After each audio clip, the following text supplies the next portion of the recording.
Cik. Bismillahirrahmanirrahim. Assalamualaikum warahmatullahi wabarakatuh. Alhamdulillahirabbil alamin. Huwallazi arsala rasulahu bil huda wa dinil haqq liyuzhirahu 'ala dini kullih wa kafa billahi syahida. Asyhadu an la ilaha illallah wa asyhadu anna Muhammadan abduhu wa rasuluh. Allahumma salli wa sallim wa barik ala Muhammadin wa ala alihi wa sahbihi ajma'in. Amma ba'd. Bapak Ibu rahimakumullah, alhamdulillah, monggo kita bersama-sama memulai kajian kita dengan bersyukur mengucap alhamdulillahirabbil alamin atas limpahan yang Allah berikan kepada kita, limpahan kesehatan, limpahan rasa yang bahagia ya. Masih ingat pesannya Pak Ustadz bahwa salah satu hal yang harus dilakukan oleh seorang yang bertakwa adalah bahagia, bergembira. Jadi cirinya orang yang bertakwa itu bahagia, enggak sedih terus begitu. Bagaimana akan sedih karena Allah sudah menjanjikan yang terbaik bagi kita. Iya kan? Ketika Allah sudah menjanjikan yang terbaik bagi kita, maka mestinya kita bahagia. Orang ibu-ibu aja ketika dijanjikan oleh suaminya, saya sudah toko apa gitu ya, itu sudah bahagia luar biasa. Yang itu belum tentu didapatkan. Sementara ketika Allah menjanjikan sesuatu kepada kita sebagai yang bertakwa, pasti itu terjadi. Karena innallaha la yuflihul mi'ad. Allah itu tidak pernah berdusta, tidak pernah mengingkari akan janjinya, begitu.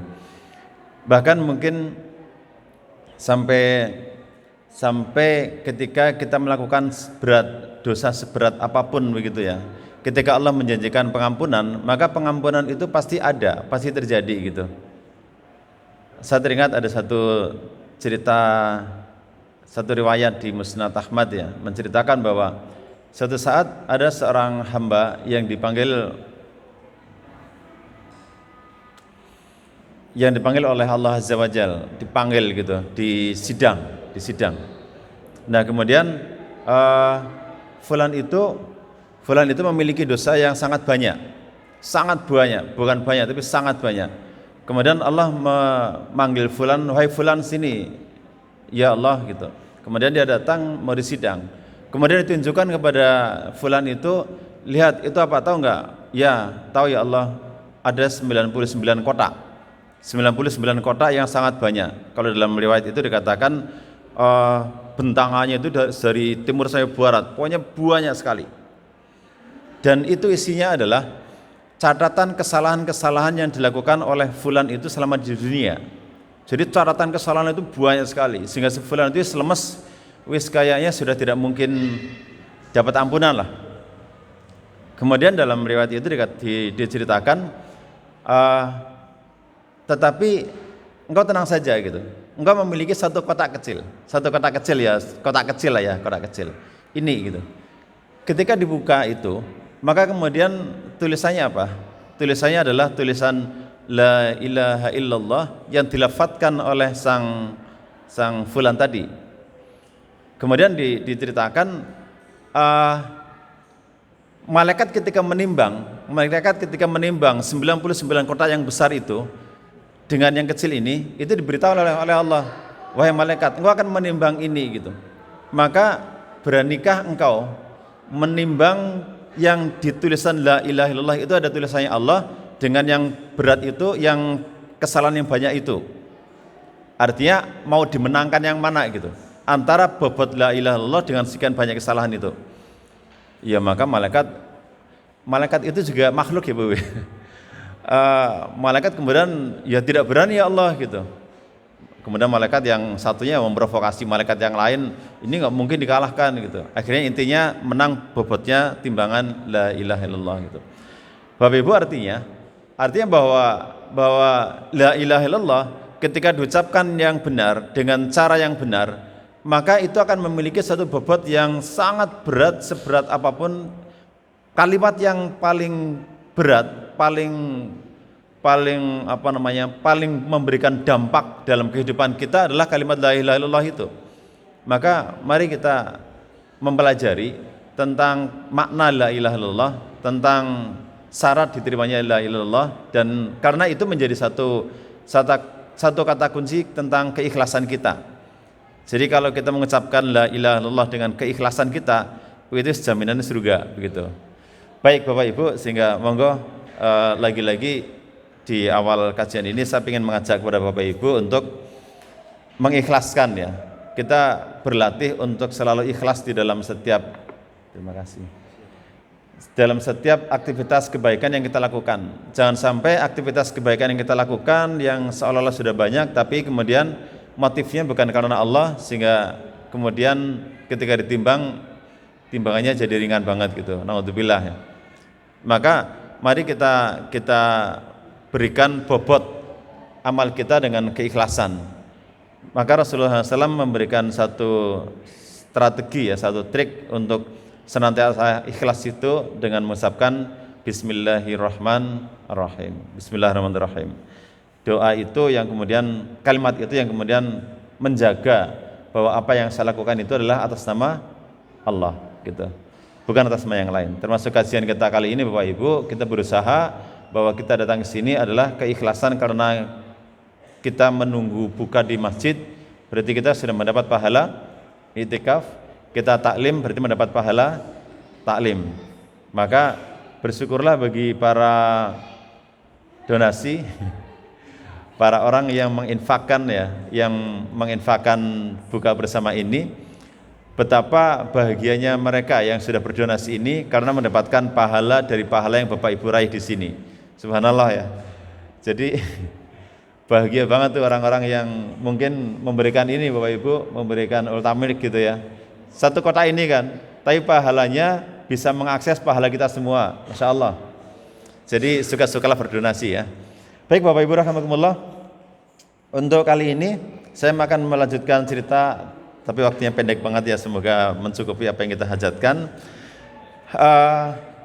Kita akan cerita lagi tentang Rasulullah dalam hal berinteraksi dengan fakir miskin, meneruskan buku tentang kaifa amaluhum, bagaimana amal-amal para pendahulu kita ya. Baik Bapak Ibu rahimakumullah, saya akan membacakan sebagian dan saya coba memberikan ilustrasi tentang Rasulullah berinteraksi dengan fakir miskin. Ya, berinteraksi dengan fakir miskin. Bapak Ibu, hebatnya Islam itu tidak memberikan status kemuliaan kepada status kemiskinan atau kekayaan seseorang, begitu. Jadi jangan bayangkan bahwa seorang yang miskin itu lebih mulia di hadapan Allah dibandingkan orang yang kaya. Tidak juga, atau sebaliknya, orang yang kaya tidak lebih mulia daripada orang yang miskin, karena masing-masing mendapatkan pujian sendiri-sendiri yang berbeda. Abu Hurairah radhiyallahu an sebagai perawi riwayat terbanyak dalam hadis-hadis yang sahih, beliau adalah seorang ahli sufah, seorang yang sangat miskin. Bahkan beberapa kali dia pingsan karena tidak makan beberapa hari. Begitu, betul-betul miskin. Orang dia rumah, orang dia bondo, orang dia apa-apa gitu. Tidak punya apa-apa. Tetapi betapa kita sudah tidak akan bicara tentang kemuliaan Abu Hurairah, karena beliau adalah orang yang sangat dekat dengan Rasulullah SAW. Kemanapun Rasulullah pergi dikuntit gitu. Apapun yang Rasulullah ucapkan diapalkan. Itu Masya Allah itu. Abu Hurairah memang ya luar biasa. Tapi beliau seorang miskin. Sebaliknya ada seorang sahabat bernama Utsman bin Affan radhiyallahu anhu. Itu orang yang kayanya luar biasa. Orang yang kaya luar biasa. Nyumbang itu ora mung sak unta rong unta, 1000 jebret gitu. Sehingga kalau di total itu berapa miliar dia sumbangkan untuk satu kali perang. Artinya Utsman bin Affan adalah seorang yang sangat kaya. Nah, dibandingkan dengan orang yang kaya di bangun taman permai ya ra ono lah. Toh Utsman bin Affan menjadi sosok yang sangat mulia di hadapan Allah dan Rasulnya. Jadi Bapak Ibu rahimakumullah, jangan merasa hina ketika kita kaya, dan jangan merasa hina ketika kita miskin. Jangan merasa mulia ketika kita kaya, dan jangan merasa mulia ketika kita miskin. Tapi Allah akan memuliakan kita karena status keimanan kita, status ketakwaan kita. Itu yang harus kita jaga. Itu yang penting. Sehingga diharamkan bagi seorang yang miskin merasa minder di hadapan orang yang kaya karena kemiskinannya. Itu tidak boleh. Itu tidak boleh. Dan sebaliknya, tidak boleh orang yang kaya merasa mulia di hadapan orang yang miskin karena kekayaannya. Itu tidak boleh. Itu tidak boleh. Nah, jadi Bapak Ibu rahimakumullah, saya berbicara tentang kaya dan miskin ini itu tidak terlalu berpersepsi siapa yang miskin di antara kita, siapa yang kaya di antara kita, tidak perlu. Tetapi kita perlu berpersepsi bahwa Allah adalah Rasulullah yang selalu kita ikuti kata-kata dan keteladanannya. Baik, Bapak Ibu rahimakumullah, saya akan mulai dari sabda Rasulullah SAW ketika beliau mengatakan, demi Allah, aku tidak khawatir jika kemiskinan menimpa kalian. Yang aku khawatirkan adalah kekayaan duniawi yang dihamparkan bagi kalian sebagaimana dihamparkan bagi kaum-kaum sebelum kalian, sehingga menyebabkan mereka bersaing memperebutkannya. Dan aku takut kalian akan melakukan hal yang sama, menyebabkan kalian dihancurkan sebagaimana mereka dihancurkan. Bapak Ibu, nek bondo wis dadi rebutan itu ngalamat kene basa Banjarnegarane ya wis ciri nek kuwi arep hancur gitu. Harta ketika sudah menjadi rebutan di level apapun ya, di level politik misalkan, ketika harta sudah direbutkan para politisi, maka itu kehancuran dari sebuah negeri. Naudzubillah. Harta warisan nek wis dadi rebutan anak turune, wis mulai cerah itu, mulai kayak gini. Harta kalau sudah menjadi sumber kecurangan antara pembeli dan penjual, kebarokahnya itu hilang. Nah, jadi harta itu bisa menjadi penghancur. Tapi Bapak Ibu, itu tidak berarti bahwa kita menghindari harta, tidak. Bahkan Rasulullah sendiri pernah berdoa, Allahumma inni a'udzubika minal kufri wal faqr. Ya Allah, aku berlindung kepadamu dari kefakiran, dari kemiskinan, dan dari kekufuran dan kemiskinan. Artinya Bapak Ibu, kemiskinan itu bukan sesuatu yang dicari. Aku nek ngono biar aman dari dunia ini, aku tak miskin saja. Tidak juga begitu Bapak Ibu. Baik Bapak Ibu rahimakumullah, sehingga mari kita mengkaji bagaimana Rasulullah bersikap terhadap orang yang miskin. Bapak Ibu, ketika Bapak Ibu akan punya penggalihan bahwa Rasulullah kaya, maka Rasulullah adalah orang yang sangat kaya. Ya, karena beliau memiliki latar belakang yang seperti itu, yang beliau adalah orang kaya. Bahkan ketika Rasulullah sendiri sudah menjadi seorang Rasul, yang beliau mendapat jatah ghanimah seperlima harta rampasan perang itu adalah miliknya Rasulullah SAW. Padahal dalam sebuah perang kadang-kadang bisa mengumpulkan 1000 unta, 7.000 domba dan seterusnya, itu berhasil direkrut, dan itu seperlimanya adalah hak Rasulullah. Maka Rasulullah nek ngersake kaya, beliau orang yang sangat kaya.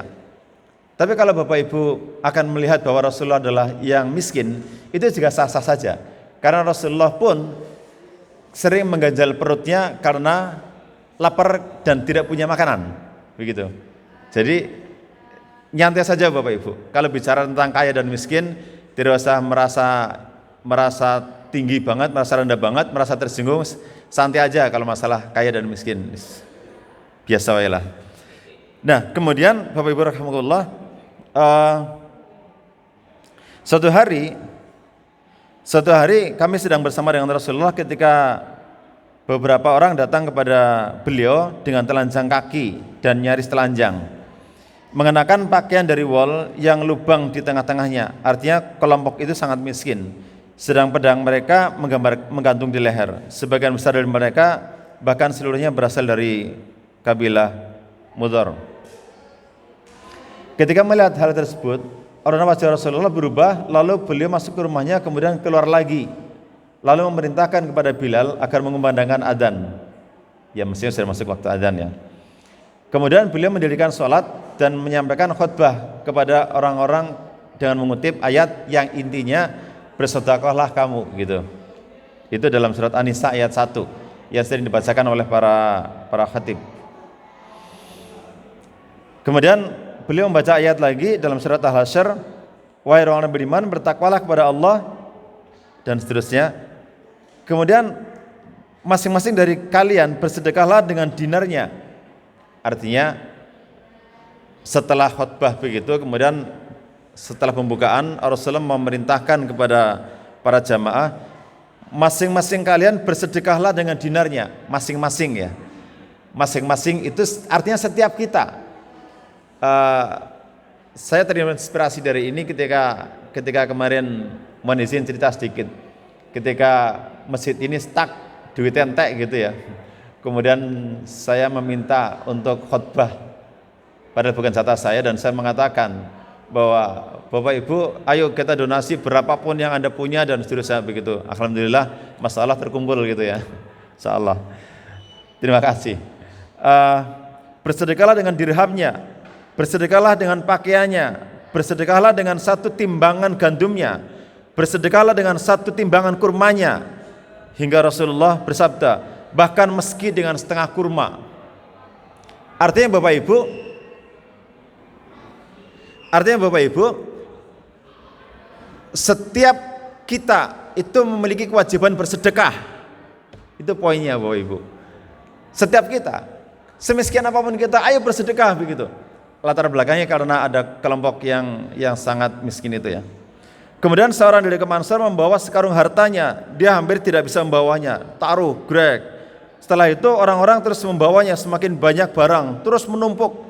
Ada melihat 2 tumpuk makanan dan pakaian, dan aku melihat wajah Rasulullah berseri, bergembira.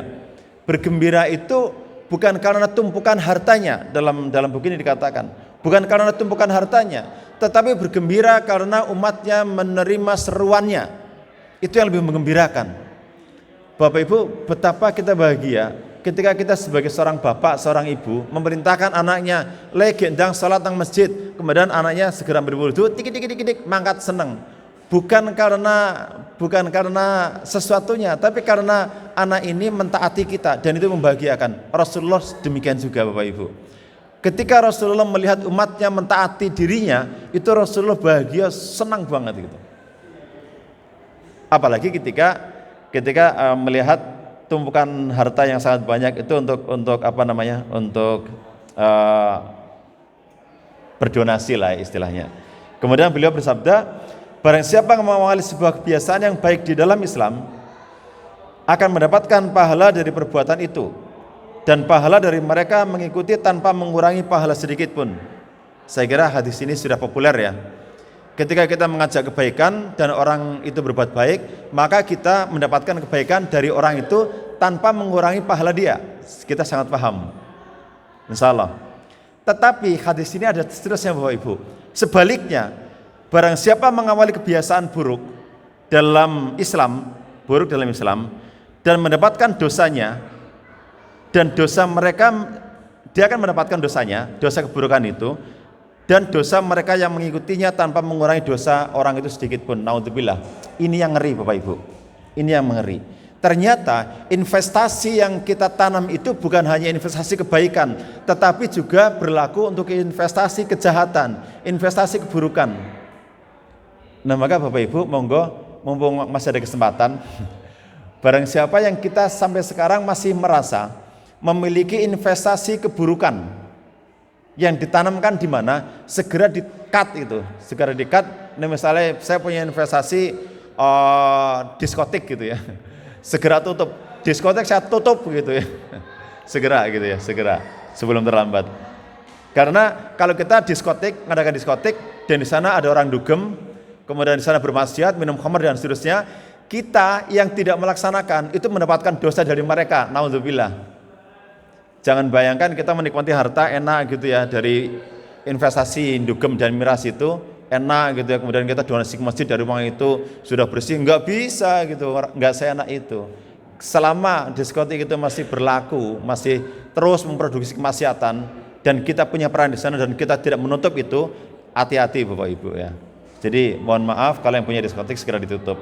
Tapi insya Allah di sini wajahnya insya Allah enggak ya. Baik Bapak Ibu rahimakumullah. Kemudian Rasulullah bisa menduga kebutuhan dan kemiskinan mereka, lalu memuliakan dan menolong mereka. Suatu hari aku duduk di jalan sering dilalui oleh orang dan Abu Bakar lewat. Ini kata Abu Hurairah. Abu Hurairah cerita ya. Abu Hurairah cerita. Suatu hari aku duduk di jalan yang sering untuk lewat orang gitu. Nah kemudian aku pun bertanya kepada Abu Bakar lewat. Abu Bakar lewat. Kemudian Abu Hurairah menanyakan, ini saya rangkum saja, mohon maaf. Ketika Abu Bakar lewat, itu kemudian Abu Hurairah tanya tentang satu ayat gitu, ditanyakan. Kemudian Abu Bakar ya sudah menjawab terus pergi gitu. Kemudian ada lagi yang datang Umar ibn Khattab lewat situ gitu. Kemudian Abu Hurairah mencegat, bertanya tentang satu ayat. Kemudian setelah itu dijawab dan beliau pergi. Lalu aku berjalan sedikit, kata Abu Hurairah, tetapi aku jatuh tersungkur karena kelelahan dan lapar. Jadi ini sebenarnya adalah cara Abu Hurairah untuk menjaga iffah, untuk menjaga harga dirinya. Abu Hurairah itu miskin, lapar, tapi dia tidak mau minta. Caranya minta itu halus. Jadi menyambangi Abu Bakar gitu ya. Niatnya Abu Hurairah itu, niatnya beliau itu agar diajak, Abu Hurairah ayo makan tempatku. Ternyata enggak diajak. Umar demikian halnya, ditanya gitu, enggak ngajak juga. Akhirnya Rasulullah lewat. Rasulullah kan harapan terakhir dari Abu Hurairah pastinya ya. Kemudian Rasulullah tahu yus levelnya Rasulullah rasa takon gitu. Rasulullah tahu begitu. Akhirnya Rasulullah menggandeng ya, meraih tangannya karena dia udah lemes banget, mengajak begitu. Kemudian dan tahu apa yang ditunjukkan wajahku serta tahu apa yang aku rasakan. Lalu beliau bersabda, wahai Abu Hir itu benar. Dan aku menjawab, ya Rasulullah. Beliau menjawab, ikut aku. Yes gitu ya. Dan beliau berjalan terlebih dahulu dan aku mengikuti, Abu Hurairah mengikuti.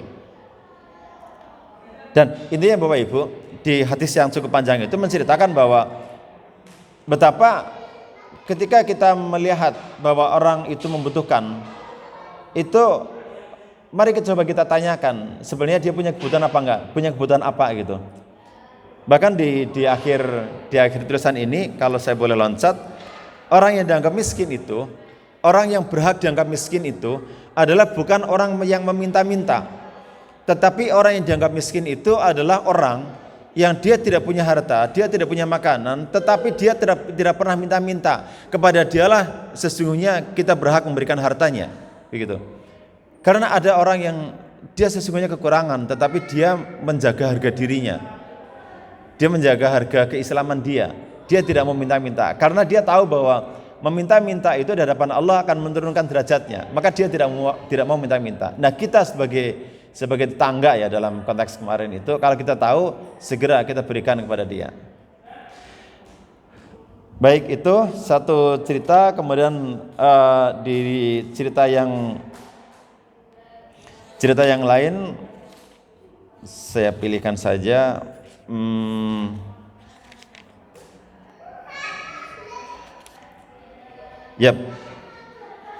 Saya ceritakan ini. Kemudian aku bertemu dengan Umar dan, wahai Umar, Allah memberikan kepada seorang yang lebih layak darimu, dan demi Allah aku menanyakan kepadamu tentang ayat ini padahal aku lebih tahu darimu tentang ayat itu. Ini cerita finishing dari yang tadi ya. Jadi curhatannya Abu Dzar kepada Umar. Mar, saya itu kemarin manggil kamu itu bukan karena aku mau tanya tentang ayat itu tuh aku lebih tahu tentang ayat itu daripada kamu. Ya gojekannya sahabat juga gojekan ya, enggak serius-serius terus begitu. Kemudian Umar mengatakan, demi Allah bagiku mengundangmu ke rumahku lebih aku suka daripada memiliki unta merah. Sebenarnya Umar juga pengen mengundang, tapi karena sesuatu hal. Baik, itu kemudian saya teruskan untuk berikutnya. Rasulullah memohonkan kepada Allah supaya bisa mengasihi orang miskin. Beliau SAW biasa mengucapkan dalam doa beliau sesudah sholat, ya Allah, aku mohon kepadamu kemampuan untuk mengerjakan amal soleh, meninggalkan perbuatan tercela, mengasihi kaum miskin, dan sekiranya engkau hendak menguji hamba-hambamu, maka matikanlah aku tanpa terbebani oleh ujian itu. Bapak Ibu, ketika kita memiliki rasa kasihan kepada orang miskin, itu sebenarnya adalah ciri dari kebaikan kita. Tapi ketika kita melihat orang miskin biasa aja gitu ya, tanpa ada sebuah rasa belas kasihan, itu sesuatu yang kita perlu hati-hati gitu ya. Karena salah satu yang menjadi doa Rasulullah itu adalah agar Rasulullah bisa mengasihi orang miskin, begitu. Kemudian beliau menanyakan keperluan mereka. Seorang pelayan Rasulullah SAW mengatakan di antara yang biasa ditanyakan oleh Rasulullah kepada para pelayan beliau adalah, adakah yang kamu perlukan? Begitu. Jadi Rasulullah sering bertanya, engkau butuh apa? Engkau butuh apa? Itu sering ditanyakan. Nah, tapi ya dasar pembantunya Rasulullah ya. Pembantunya Rasulullah itu juga orang-orang yang soleh dan solehah pastinya ya. Karena memang kita itu juga punya kewajiban untuk mendidik. Selain mendidik anak-anak kita, itu juga kita punya kewajiban untuk mendidik pembantu kita. Rasulullah sudah mengajarkan begitu. Maka pembantu Rasulullah pun itu merupakan bagian dari kewajiban Rasulullah untuk mendidik dia. Wajar kalau pembantu Rasulullah pun menjadi seorang pembantu yang soleh dan solehah. Salah satunya adalah ketika kamu katakan, kamu itu pengen apa gitu. Maka aku berkata, kata seorang pelayannya, yang aku perlukan adalah saya ingin mendapatkan syafaatmu pada hari kiamat. Maka Rasulullah bertanya, siapa yang memberitahumu tentang seperti itu? Siapa yang ngajari gitu. Maka aku menjawab, kata pelayannya, Robku, Allah gitu. Maka beliau bersabda, kalau begitu bantulah aku dengan banyak-banyak salat gitu. Jadi kalau di konteks ini agak menyimpang. Kalau kita menginginkan syafaat dari Rasulullah SAW, maka caranya adalah dengan memperbanyak salat ya. Baik, demikian juga hadis yang mirip dengan itu. Beberapa saat kemudian hampir sama ceritanya, tetapi kemudian sang orang itu meminta palilah waktu untuk memikirkan. Kamu minta apa dari aku gitu, kata Rasulullah. Maka, sebentar Rasulullah, saya mau memikirkan dulu, saya minta apa gitu. Karena dia tahu ketika dia minta kepada Rasulullah pasti dikabulkan. Maka kemudian dia pulang hari berikutnya, Rasulullah bertanya, gimana? Kamu sudah mendapatkan jawabannya gitu? Maka sudah ya Rasulullah. Kemudian ternyata beliau meminta syafaat untukku dari Rabbmu agar dia ingin dijauhkan dari api neraka, intinya begitu. Maka mendengar hal itu Rasulullah SAW bersabda, aku akan mengabulkan keinginanmu, tetapi bantulah aku mendapatkannya untuk sering-sering berdoa dan salat ya, untuk sering-sering berdoa dan salat. Sehingga Bapak Ibu, monggo kesempatan di bulan Ramadan ini senyampang semangat kita di puncak-puncaknya di antara bulan-bulan yang ada. Saya yakin Ramadan itu saat yang paling bersemangat untuk sholat, untuk berdoa. Mari kita memperbanyak berdoa, mari kita memperbanyak sholat. Karena dengan itu menjadi salah satu cara bagi kita untuk mendapatkan syafaat dari Rasulullah SAW. Monggo Bapak Ibu kita akhiri dengan berdoa. Asyhadu an la ilaha illallah, astaghfirullah, as'alukal jannata wa a'udzu bika minan nar. Allahumma innaka afuwun tuhibbul afa fa'fu anni. Terima kasih, mohon maaf jika ada khilaf. Assalamualaikum warahmatullahi wabarakatuh.